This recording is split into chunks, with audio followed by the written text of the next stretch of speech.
बिस्मिल्लाहिर्रहमानिर्रहीम। अस्सलाम वालेकुम नाज़रीन, आप यूट्यूब चैनल देख रहे हैं। मैं इमरान खान हूँ। नाज़रीन, बड़ी डेवलपमेंट ये है कि ईरानी वज़ीर ख़ारजा अराग़ची, अब्बास अराग़ची, ये पाकिस्तान पहुँच गए हैं। इनका इस्तकबाल किया इसहाक़ डार ने और फील्ड मार्शल आसिम मुनीर भी गए थे।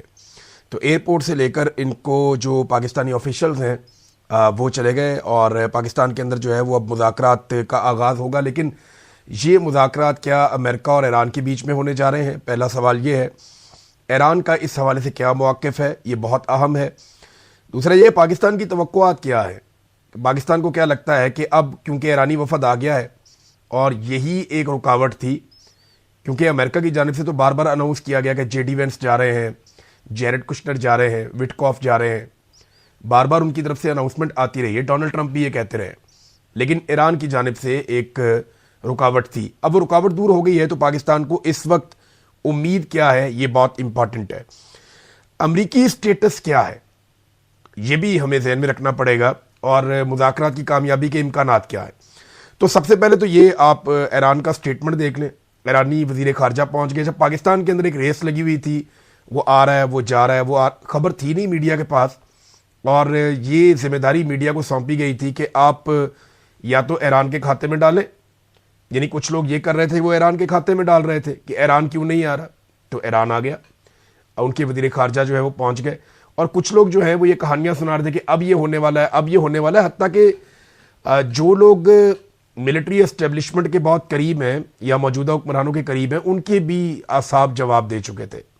बहुत सारे ऐसे लोगों ने कहना शुरू कर दिया कि खुदा का वास्ता, अगर मुज़ाकरात नहीं हो रहे तो इस्लामाबाद ही खोल दें आप। कम से कम आपने हुर्मुज़ खुलवाने के चक्कर में आपने इस्लामाबाद और रावलपिंडी बंद किया हुआ है। तो ये उनके अपने लोग कहना शुरू हो गए थे, हुकूमत के अपने जो करीबी ताल्लुकात वाले लोग हैं। अब जो स्टेटमेंट है ईरान का, ये इंपॉर्टेंट है। इस्लामाबाद में ईरानी और अमरीकी वफूद के दरमियान कोई मुलाकात मुतवक्के नहीं है, ये ईरानी वजारत खारजा ने कहा है। तर्जुमान ईरानी वजारत खारजा, और ये BBC ने रिपोर्ट किया है। इस्माइल बकाई का कहना है कि इस्लामाबाद के दौरे पर मौजूद अब्बास अराग़ची की अमरीकी वफद के साथ कोई मुलाकात मुतवक्के नहीं है। ट्विटर के ऊपर उन्होंने पैगाम दिया। उन्होंने कहा कि हम एक सरकारी दौरे पर पाकिस्तान के शहर इस्लामाबाद पहुंच गए हैं।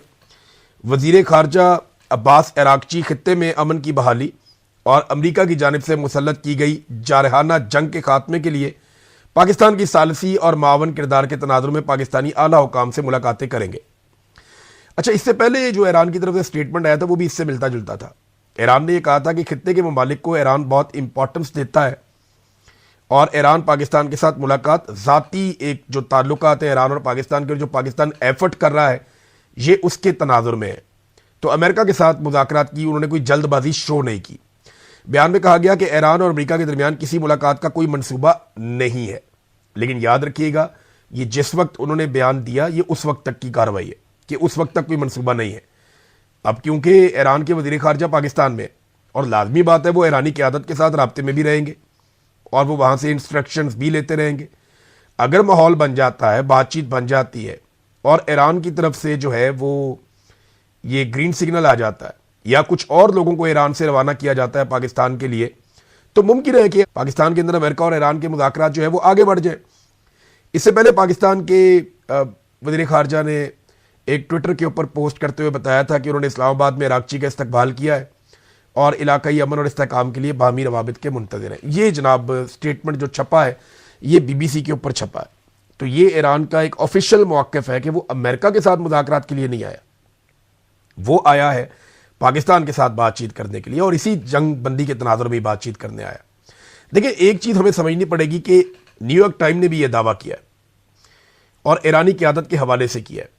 ईरानी क्योंकि ये समझते हैं कि जब तक आबना हुर्मुज़ की सराउंडिंग में अमेरिका नाकाबंदी जारी रखेगा, ईरानी बंदरगाहों की और पूरे समंदर की, जिसे आप पर्शियन गल्फ़ कहते हैं या जिसे आप गल्फ़ ऑफ ओमान और उसके बाहर वाले जो एरियाज है, अगर समंदर के इन पानियों में अमेरिका एक नाकाबंदी जारी रखता है तो इसको ईरान ने एक्ट ऑफ वॉर करार दिया कि ये जंग का एक कदम है जो अमेरिका ने उठाया हुआ।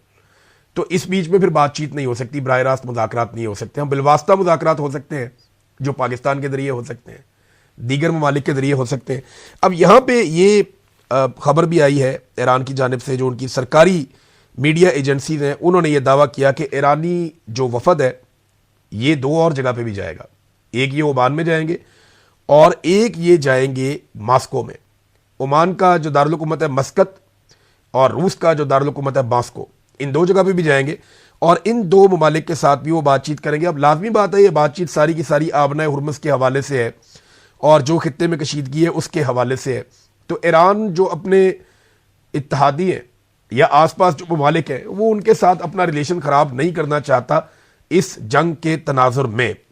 अच्छा जी, अब दो बंदे फौरी तौर पे अमेरिका की तरफ से जो रद्दमल आया वो रद्दमल ये है कि स्टीव विटकॉफ और जेरेड कुशनर को फौरी तौर पे, आज हफ्ता है तो हफ्ते की सुबह जो है वो अमेरिका से उनको रवाना किया जा रहा है और वो आएंगे मुज़ाकरात करने के लिए ईरानी वफ्द के साथ। अब ये दो लोग जो हैं इनके बारे में मैं आपको एक क्लियर बात कर दूं, इनके स्टेटमेंट्स आप उठाकर देख लें। अव्वल तो ये दोनों जो हैं वो जिस लेवल के लोग हैं इनमें एक तो बहुत बड़े बिल्डर है स्टीव विटकॉफ, ये कंस्ट्रक्शन इंडस्ट्री के अंदर बहुत बड़ा नाम है, डोनाल्ड ट्रंप के दोस्त हैं ज़ाती नौइयत के और इन्हें इस रीजन के अंदर लगाया गया है और वो कारोबार भी साथ करते हैं, उनकी फैमिली भी कारोबार करती है। और ये अमेरिका से ज़्यादा स्टीव विटकॉफ को ये तासुर है कि ये इसराइल के मफादात के ज़्यादा करीब है और यही बात जेरेड कुशनर के बारे में भी की जाती है। जेरेड कुशनर के ऊपर एक अमेरिका में इंक्वायरी की बात भी चल रही है कि सेनेट उनके खिलाफ इंक्वायरी करेगी कि अरब ममालिक में मुज़ाकरात के साथ साथ जेरेड कुशनर कैसे मफादात के टकराव के तहत उनसे पैसा वसूल कर सकते हैं। ये सारी चीज़ें चलती रहेंगी। बहरहाल ये दो लोग जो हैं ये अमेरिका से ज़्यादा इसराइली नुमाइंदा होने का इनका तासुर है। जेडी वेंस कब आएंगे ये डिपेंड करता है कि ईरान के साथ मामला कहाँ तक आगे बढ़ते हैं और क्या डोनाल्ड ट्रंप आएंगे। ये पाकिस्तान को एक आसरा दिया गया है। मैं आपको कैटेगोरिकली ये बात कह रहा हूँ कि पाकिस्तान के हुक्मरान ये बात कह नहीं रहे क्योंकि वो कहकर शर्मिंदा होना नहीं चाहते। उन्होंने इसको एक सरप्राइज के तौर पर रखा हुआ है और ये एक जैकपॉट है जो उनका लग सकता है। उन्हें यह आसरा दिया गया है अमरीकी इंतजामिया की जानिब से कि आप जोर लगाएं, पूरी कोशिश करें, अमेरिका को आप एक अच्छी डील लेकर दें ईरान के साथ और ट्रंप की एक अच्छी फेस सेविंग हो जाए और पाकिस्तान अगर ट्रंप की गुड बुक में आता है तो ये आसरा इनको दिया गया है कि डोनाल्ड ट्रंप इस्लामाबाद में लैंड कर सकते हैं और अगर वो इस्लामाबाद आएंगे चंद घंटों के लिए भी आ जाएं, अगर 2 घंटों के लिए भी आ जाए तो ये पाकिस्तान के लिए, क्योंकि देखिए डोनाल्ड ट्रंप ने एक दौरा चाइना का भी करना है अभी फ्यूचर में और जब वो यहाँ पे आएंगे पाकिस्तान में डोनाल्ड ट्रंप तो बहुत सारे मामला तब तक तय हो चुके होंगे। तो पाकिस्तान को इस बात की उम्मीद है कि डोनाल्ड ट्रंप इस्लामाबाद का दौरा कर सकते हैं या कम से कम जेडी वेंस तो ज़रूर वापस आ जाएंगे अगर पाकिस्तान कामयाब हो जाता है। तो पाकिस्तान ये चाहता है कि जंगबंदी के अंदर तोसी हो जाए और ट्रंप की गुड बुक्स के अंदर पाकिस्तान रहना चाहता है। लेकिन एक बात ना सबको ज़ाती मफादात से बालातर होकर सोचनी पड़ेगी कि पाकिस्तान के लिए एक ताकतवर ईरान ज़रूरी है। ये बात पाकिस्तान की मिलिट्री एस्टेब्लिशमेंट भी समझती है। एक कमज़ोर ईरान पाकिस्तान के लिए मुसीबत बन जाएगा मुस्तकबिल में, क्योंकि अगर ईरान के अंदर अनारकी होगी, हालात ख़राब होंगे, वहाँ कोई स्टेबल गवर्नमेंट नहीं होगी, कंट्रोल नहीं होगा, तो आपके बलूचिस्तान के अंदर हालात ख़राब होंगे और फिर इंडिया और इसराइल की दोस्ती आप जानते हैं अच्छी तरह। अगर ये बात एस्टेब्लिशमेंट के दिमाग में है और वो ये जानते हैं और अगर वो इसके तनाजुर में चीज़ें कर रहे हैं तो वो सही कदम आगे बढ़ा रहे हैं कि ईरान एक मजबूत मुल्क के तौर पे पाकिस्तान को सूट करता है, एक कमज़ोर ईरान पाकिस्तान को सूट नहीं करता। लेकिन दूसरी तरफ हमें याद रखना कि अगर जंग दोबारा शुरू होती है, लड़ाई बढ़ जाती है, जिसके इम्कान उतने ज़्यादा नहीं है, लेकिन अमेरिका जिस तरह हथियार इकट्ठे कर रहा है इस तरह इस रीजन में पहले हथियार नहीं पहुंचे। अमेरिका के कौन कौन से जो बहरी बेड़े हैं वो यहाँ पे आ गए हैं, इसकी पूरी तफसीलात मेरे पास मौजूद है। मैं इसको आज स्टडी कर रहा था, मैंने सारा रिकॉर्ड निकाला है कि किस तरीके से अमेरिका ने बड़े पैमाने पे अपने हथियार यहाँ पे पहुँचाए। बहुत सारे हथियार अमेरिका के, यानी अब्राहम लिंकन वहाँ पे उनका बहरी बेड़ा पहुँच गया है, ये जेरल्ड आर फोर्ड यहाँ पे पहुँच गया है, फिर USS जॉर्ज H.W. बुश यहाँ पे पहुँच गया है, फिर FS चार्ल्स डिकॉल यहाँ पे पहुँच गया है, फिर जो अरेबियन सी है वहाँ पे USS ट्रिपोली है और USS बॉक्सर भी यहाँ पे रास्ते में है जो वेस्ट पैसिफिक की तरफ से आ रहा है। फिर मिस्ट्रॉल है, FS मिस्ट्रॉल, ये मशरकी मेडिटेरेनियन सी के अंदर है। फिर एक और बेड़ा भी है। तो अमेरिका के लगभग 8 बहरी बेड़े जो है वो इस रीजन के आसपास या इन्हीं पानियों के अंदर इस वक्त मुतारिक हैं। और याद रखिएगा ये एक बहरी बेड़े को चलाना, उसे कंट्रोल करना, ये मुल्कों को चलाने जितना पैसा इसमें लगता है। कभी इसके ऊपर डॉक्यूमेंट्रीज बनी हुई हैं कि अमेरिकन बहरी बेड़े कैसे काम करते हैं। एक एक बेड़े के ऊपर जो है वो 70-70 फाइटर जेट्स मौजूद हैं और दीगर जासूसी तैयारे और ड्रोन्स और बेशुमार चीज़ें, हज़ारों की तादाद में लोग होते हैं, किचन के अंदर ही सैकड़ों लोग काम कर रहे होते हैं। इसके ऊपर बड़ी ज़बरदस्त डॉक्यूमेंट्रीज हैं, मैंने देखी हैं। बहरहाल ये अमेरिका अपनी जंगी तैयारियां भी बहुत बड़े पैमाने पर कर रहा है। जंग शुरू होती है तो पाकिस्तान के लिए न्यूट्रल रहना मुश्किल हो जाएगा, क्योंकि पाकिस्तान ने अभी सऊदी अरब से पैसा पकड़ के यूएई को दिया है, और अगर सऊदी अरब ने खुदा न खास्ता पैसा मांगा तो वो पैसा इतना ज़्यादा है कि पाकिस्तान वो अदा नहीं कर पाएगा। और दुनिया में और कोई ऐसा मुल्क शायद अब मौजूद नहीं है जो सऊदी अरब को पैसा वापस करने के लिए पाकिस्तान को पैसा दे दे। तो हमारे लिए कोई और रास्ता बचेगा नहीं। तो पाकिस्तान के लिए एक तो मजबूत ईरान ज़रूरी है कि ये जंगबंदी कायम रहे, और दूसरा पाकिस्तान के लिए ज़रूरी है कि ये जंग हो ही ना, वरना पाकिस्तान को इसका हिस्सा खुदा न खास्ता बनना पड़ जाएगा। अब सूरत-ए-हाल को जरा आप समझिए कि अमेरिका और इसराइल में जो सबसे बड़ा तनाज़ा है वो हथियारों का है, एटॉमिक हथियारों का है। ये मसला नया नहीं है, इसकी तारीख 3 दहाइयों से भी ज़्यादा पुरानी है। इतना पुराना मसला कि वंस फॉर ऑल अभी हल हो जाएगा तो मुझे नहीं लगता। एक बड़ी शानदार डील की थी जिसकी यूरोप भी बहुत तारीफ करता है। अभी कब्रस के अंदर कुछ मुज़ाकरात हो रहे हैं, वहाँ पे मुख्तलिफ ममालिक मौजूद हैं, जिनमें यूरोपीय ममालिक के अलावा यूरोपीय यूनियन के ममालिक हैं, उनके अलावा वहाँ पे 2-3 जो हैं वो खित्ते के और ममालिक हैं, खलीजी ममालिक। ये जब बात कर रहे हैं तो वहाँ तारीफ़ की गई, यानी दूसरे ममालिक इसके अंदर जो हैं उनमें मिस्र, शाम और लबनान है। तो वहाँ जो बराक ओबामा ने 2015 में मुआहदा किया था ईरान के साथ, जौहरी मुआहदा, उसकी तारीफ़ की गई। लेकिन डोनाल्ड ट्रंप ने आने के बाद जब पहली इनको हुकूमत मिली 2016 में, तो वो मुआहदा इन्होंने ख़त्म कर दिया था। उस पर काफ़ी तनकीद भी हुई थी। बहरहाल ये मसला पुराना है हथियारों वाला, ये नया नहीं है और ये फ़ौरन हल भी नहीं होगा। इस वक्त जो सबसे अहम देरीना मसला है जो फ़ौरन हल तलब है वो है आबनाए हुर्मुज़ का, और इस पर बहुत ज़्यादा दबाव भी है।